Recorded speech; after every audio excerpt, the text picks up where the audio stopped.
मेरे प्यारे भाइयों और बहनों, आप सबको मेरा हार्दिक प्रणाम। एक संबंध जो सबसे मधुर है वो है गुरु और शिष्य का संबंध।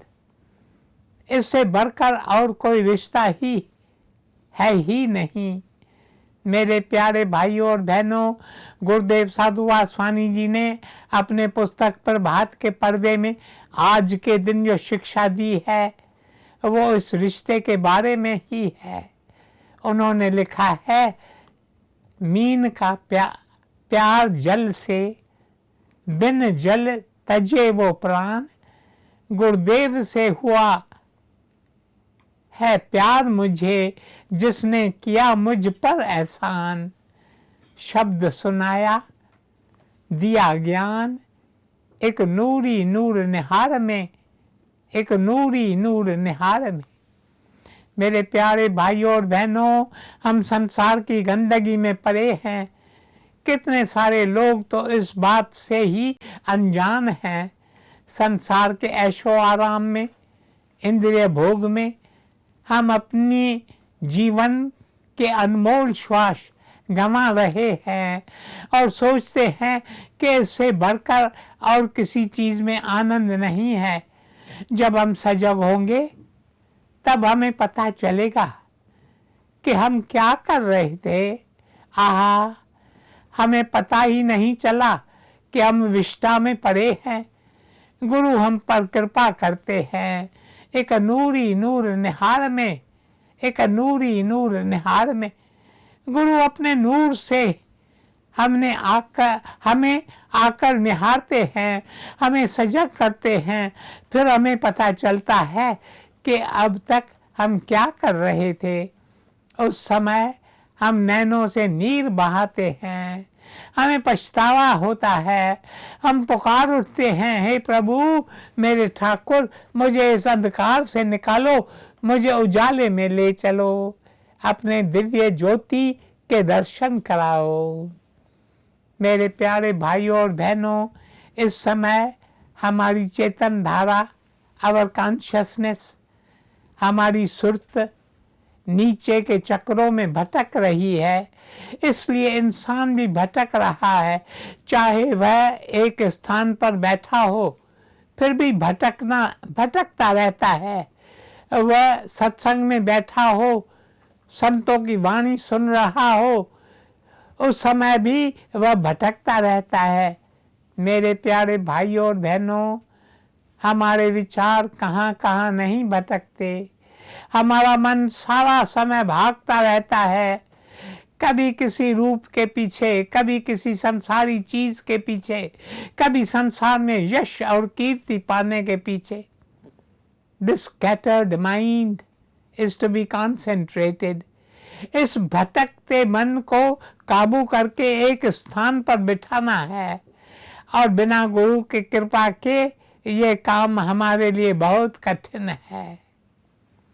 गुरु आते हैं और वे हमारी आंखों से अज्ञान का पर्दा हटाते हैं। वे हमारे सुरत को नीचे के चक्रों से निकालकर ऊपर चढ़ाते हैं। मेरे प्यारे भाइयों और बहनों, गुरु अपनी कृपा से हमें इस संसार के गंदगी से बाहर निकालते हैं। वे हमें सुमति का दान देते हैं। वे हमारे सुरत को ऊपर उठाकर हमें शब्द में निवास कराते हैं, अनहद शब्द हमें सुनाते हैं। मेरे प्यारे भाइयों और बहनों, अनहद शब्द हमारे भीतर है और सारा समय बजता रहता है। The unstruck music, the soundless sound, 24 घंटे आठों पैर बजता रहता है। इस समय हम इस शब्द से दूर हैं, क्योंकि हमारी सुरत नीचे के चक्रों में बंदी है। गुरु आते हैं, वे अपनी मधुर मुरली बजाते हैं। मुरली की मधुर आवाज के जादू से वे हमें अपने वश में करते हैं। जैसे सपेरा बीन बजाकर नाग को वश में करता है, वैसे ही गुरु भी अपनी मधुर मुरली बजाकर हमें वश में करते हैं, फिर हमारी चेतन धारा को ऊपर उठाते हैं, स्टेप बाय स्टेप, चक्र बाय चक्र, और ऊपर उठाकर शब्द में टिकाते हैं। गुरु हमें आशीष देकर हम पर कितना बड़ा उपकार करते हैं। गुरु हमें अपने अंदर अंदर मन मंदिर में बिठाकर अपनी कृपा दृष्टि से निहारते हैं और शिष्य के दिल में दीप जलाते हैं, ज्योति का दीदार कराते हैं। ये ज्योति ही ज्ञान है। ज्ञान पुस्तकों की बात नहीं है। मैं चाहे कितने भी शास्त्रों का अभ्यास करूं, मैं चाहे कितने भी उपदेश सुनूं या उपदेश दूं, पुस्तकें लिखूं या पढ़ूं, पर फिर भी मैं ज्ञान से बहुत दूर हूँ। जब तक मेरे अंदर ज्योति प्रकाश नहीं हुई है, तब तक मैं अंधकार में ही हूँ, मैं ज्ञान से दूर ही हूँ। मेरे प्यारे भाइयों और बहनों, आज गुरुदेव ने अपने पुस्तक में इस ज्ञान का वर्णन किया है। मीन का प्यार जल से, बिन जल तजे वो प्राण। गुरुदेव से हुआ है प्यार मुझे, जिसने किया मुझ पर एहसान। शब्द सुनाया, दिया ज्ञान, एक नूरी नूर निहार में, एक नूरी नूर निहार में। ये काम केवल गुरु कर सकते हैं। ये काम और कोई कर ही नहीं सकता। माता अपने बच्चों के लिए ये काम नहीं कर सकती, पिता अपने पुत्र के लिए ये काम नहीं कर सकता, अध्यापक अपने विद्यार्थी के लिए ये काम नहीं कर सकता, कोई मित्र अपने मित्र के लिए ये काम नहीं कर सकता, क्योंकि जो इस संसार में निवास करते हैं, in this outer world, those whose consciousness is still centered in this outer world, वे अंधकार में हैं। जो स्वयं अंधकार में हैं, फिर वो भला दूसरे को प्रकाश कैसे दिखा सकता है। मेरे प्यारे भाइयों और बहनों, गुरुदेव साधु वासवानी जी के बारे में जब मैं सोचता हूँ तो मेरा दिल आभार से भर उठता है। उन्होंने हमारे लिए क्या कुछ नहीं किया, उन्होंने कितने कष्ट झेले। क्यों उन्होंने कष्ट झेले? ताकि हमारा कल्याण हो। संत ऐसा करते हैं, they invite sufferings to themselves. लोकन के हितकारने संत भय फकीर।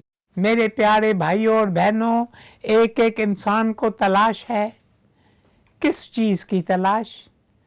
एक एक जीव को सच्चे सुख, सच्चे आनंद की तलाश है। एक एक सुखी होना चाहता है। जमीन पर जो चींटी चल रही है वह भी सुख के तलाश में है। बाहर सड़क पर जो कुत्ता बैठा है उसे भी सुख की तलाश है। और हम में से एक एक इंसान को भी सुख की तलाश है।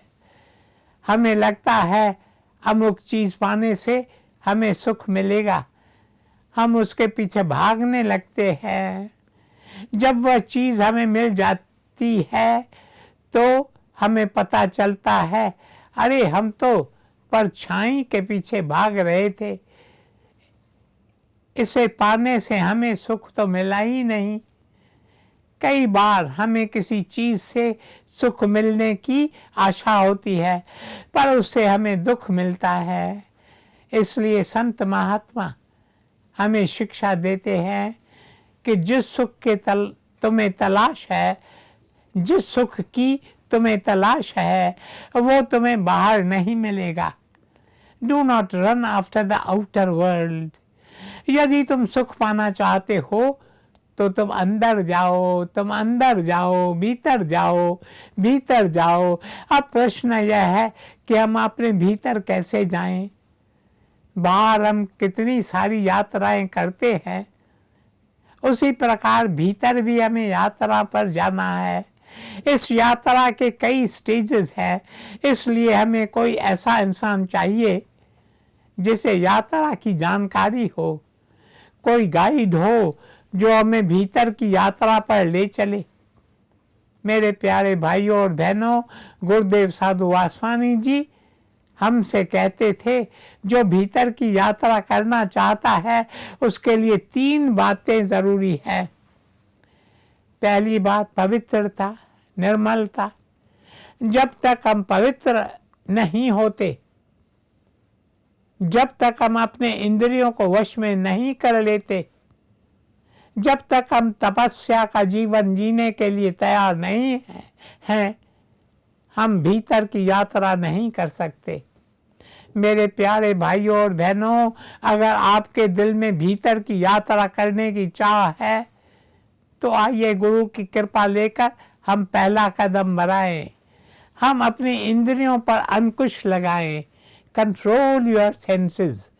This is the first great word that is passed on to every seeker on the path.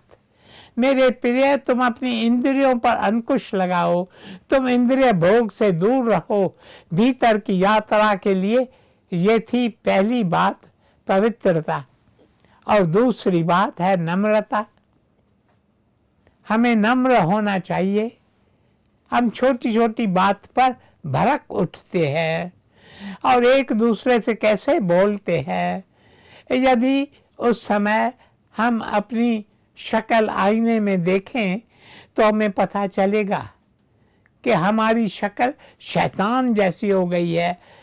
गुरुदेव साधु वासवानी जी नम्रता की मूर्त थे, इसलिए वे हमसे बार बार कहते थे, नम्र बनो, नम्र बनो। स्वयं को कुछ मत समझो, स्वयं को सबसे अधम समझो। मेरे प्यारे भाइयों और बहनों, युधिष्ठिर और दुर्योधन दोनों गुरु से शिक्षा ग्रहण करने गए। एक दिन गुरु ने युधिष्ठिर से कहा, सारा दिन जाकर तलाश करो किसी ऐसे इंसान की जो तुमसे अधम हो और उसे मेरे पास लेकर आओ। दूसरी ओर गुरु ने दुर्योधन से कहा, तुम जाओ और ऐसे इंसान की तलाश करो जो तुमसे उच्च हो और उसे मेरे पास ले आओ। दोनों जाते हैं, सारा दिन घूमते हैं, बाजार जाते हैं, लोगों के दुकान पर जाते हैं, घरों में जाते हैं, फिर शाम को वे दोनों लौट आते हैं। मेरे प्यारे भाइयों और बहनों, गुरु वृक्ष के नीचे बैठे थे। युधिष्ठिर कहता है, गुरुदेव मैं सारा दिन खोजता रहा, पर जो भी मुझे मिला वह मुझसे बेहतर ही था। अधम से अधम इंसान तो मैं ही हूँ। फिर दुर्योधन कहता है, गुरुदेव मैं सारा दिन खोजता रहा, पर जो भी मुझे मिला उसमें मुझे कोई न कोई बुराई नजर आ रही थी। फिर मैंने सोचा सबसे उच्च इंसान तो मैं ही हूँ। मेरे प्यारे भाइयों और बहनों, यही तो अंतर है नम्र और मगरूर इंसान में। मगरूर इंसान समझता है वह सबसे नेक है, लेकिन नम्र इंसान सोचता है कि वह सबसे अधम है और मन ही मन कहता है, फिर भला मैं दूसरे की त्रुटि कैसे देख सकता हूँ, मैं किसी पर क्रोध कैसे कर सकता हूँ। जो इंसान नम्र होता है वह मधुर भाषी होता है, सबसे मीठा बोलता है। मेरे प्यारे भाइयों और बहनों, इस आध्यात्मिक राह पर चलने के लिए तीसरी जरूरी बात जो गुरुदेव ने बताई वो थी स्वयं को फना करना, अपने मन को मारना।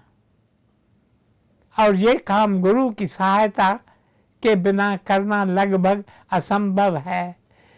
कोई विरला इंसान ही ऐसा कर सकता है, इसलिए गुरु की बहुत ज़रूरत है। ये संसार, यहाँ कदम कदम पर तृष्णाएं हैं, यहाँ कदम कदम पर विकारों का जाल बिछा है। यहाँ हमें कोई चाहिए जो हमारा हाथ पकड़कर हमें ले चले।